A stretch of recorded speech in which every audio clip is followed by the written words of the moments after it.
كل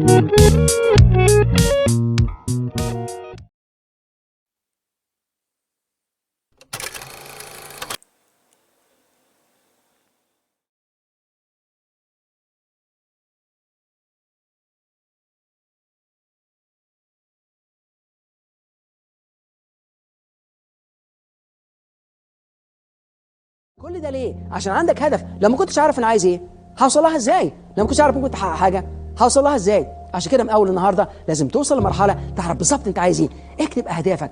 عشان كده لما تكتب اهدافك ادي اول خطوه انك تحققها. اي حد يكلمني في مونتريال دكتور أنا عندي هدف، اقول له اكتبه واكتب اسبابه. لما تكتبهم وتدي لي اسبابه هرد عليك. لكن كده الهدف يبقى هدف ضعيف. اكتبه، اقعد اكتب انت عاوز ايه، ومش كده بس، اكتب الاسباب، اكتب عايزه امتى، اكتب مصادرك تستخدمها ازاي، اكتب التحديات تعدي منها ازاي، عاوز ايه بالظبط في الدنيا واشتغل عليها. وكل يوم عارف امشي 10 سم في تحقيق اهدافك. لغايه امتى؟ لغايه ما توصل لها.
ترى كل التأخيرات في حياتك ما هي إلا خير.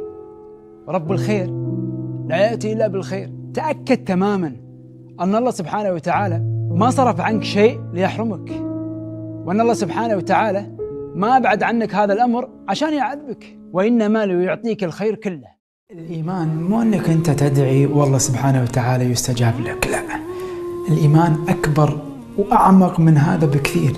الإيمان بأنك أنت تدعو ويحدث عكس ما توقعت وعكس اللي أنت تبيه، وتظل أنت متمسك بالدعاء وتدعو الله سبحانه وتعالى يسبقونك الناس، وتدعو الله سبحانه وتعالى فتسد بوجهك الأبواب، وتدعو فتدمي أقدامك أشواك الطريق، وتدعي الله سبحانه وتعالى وتظل ماسك بهذا الدعاء، ثقة بالله سبحانه وتعالى بأن هذا الدعاء مرد أنه راح يستجاب. وكأن قلبك يقول سيمطر الله سمائي بما كنت أدعوه، سيأتي الله بالبشائر وسيضحك قلبي يوما. فالدعاء سهم له أمد، ولا بد لهذا الأمد أن يحين.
أساسية، أنت مهم.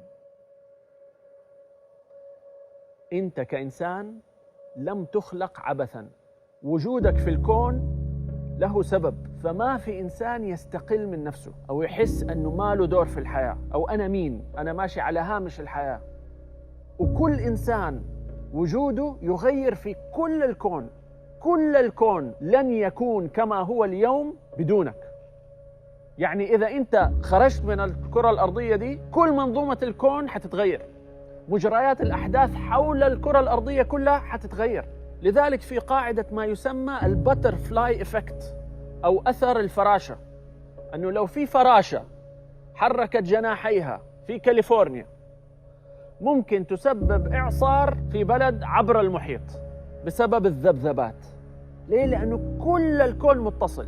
كلمتك، فعلك، حركتك، كل ذرة عمل تقوم بها تؤثر على الكون، ووجودك له هدف، سواء أنت فهمت الهدف ده ولا ما فهمته. ولكن لما الله قرر أنه يخلقك، خلقك لهدف وسبب. استشعار هذا السبب هيغير تعاملنا مع الحياة.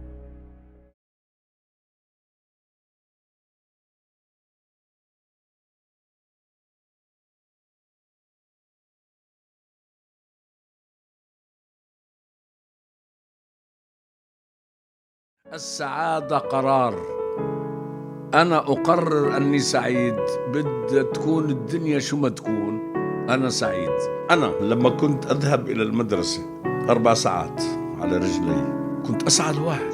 ما كنت أطلع على اللي راكبين بالسيارات وعم بسوقهم سواق أحسن مني، أقول يا ربي ما أحسنك، كيف أعطيتني رجلين أمشي فيهم؟ هذه نعمة. أنا عندي رجلين، في غيري ما عنده رجلين، في غيري ما عنده قادر يمشي، في غيري ما عنده فرصة يمشي.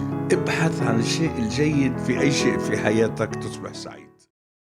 تعرف الخير بدون وجود الشر، ولا تعرف المتعة بدون الألم، ولا يوجد العدل بدون الظلم، ولا الرحمة بدون الضعف، ولا الكرم بدون الفقر. كيف حيكون صابر إذا ما في ظلم؟ فالأمور السلبية اللي في حياتنا بتحصل لسبب، لإبراز الجواهر اللي موجودة عند الإنسان. هذه سنة من سنن الكون. فالتضاد ضرورة معرفة الأشياء. قمة المتعة متى تيجي؟ لما يكون في قمة الألم. يعني متى أكثر استمتاع في الأكل؟ لما تأكل بعد أكبر درجة من ألم الجوع. إذا أنت ما أنت عطشان، ما أنت حاسس بألم العطش، أشرب ممكن يعني ساعة بسيطة يعني. ولكن لما تكون عطشان يتحول هذا الألم بدرجته القصوى إلى درجة قصوى من المتعة. الفحم مادة موجودة في الكرة الأرضية، منتشرة وقيمتها قليلة، ولكن تخيلوا أن هذا الفحم تحت الضغط والحرارة الكربون اللي فيه يتحول إلى ألماس. وكذلك الإنسان عنده خيار لما تحصل له أزمة، أنه الأزمة هذه تؤثر عليه وتحبطه، ولا يحول الأزمة إلى نجاح وإبداع وتخرج هذه الأزمة الطاقة الإيجابية اللي موجودة فيه. من الظلم أن نحكم على السمكة بناء على عدم قدرتها على الطير، ومن الظلم أن نحكم على الطير لعدم قدرته على السباحة في داخل الماء. لكل مخلوق قدرة، ولكل مخلوق موهبة، وكذلك الإنسان. قل سأكون وتحرك لتكون من المقولات اللي جد جميلة. عند اللحظة اللي تبدأ بيها بالحلم لتكون شيء ما في المستقبل، أو تحلم في تحقيق شيء ما، لا تكتفي بالأماني، بل قل سأكون وتحرك لتكون. لا يكلف الله نفسا إلا وسعها، لها ما كسبت وعليها ما اكتسبت. ربنا لا تؤاخذنا إن نسينا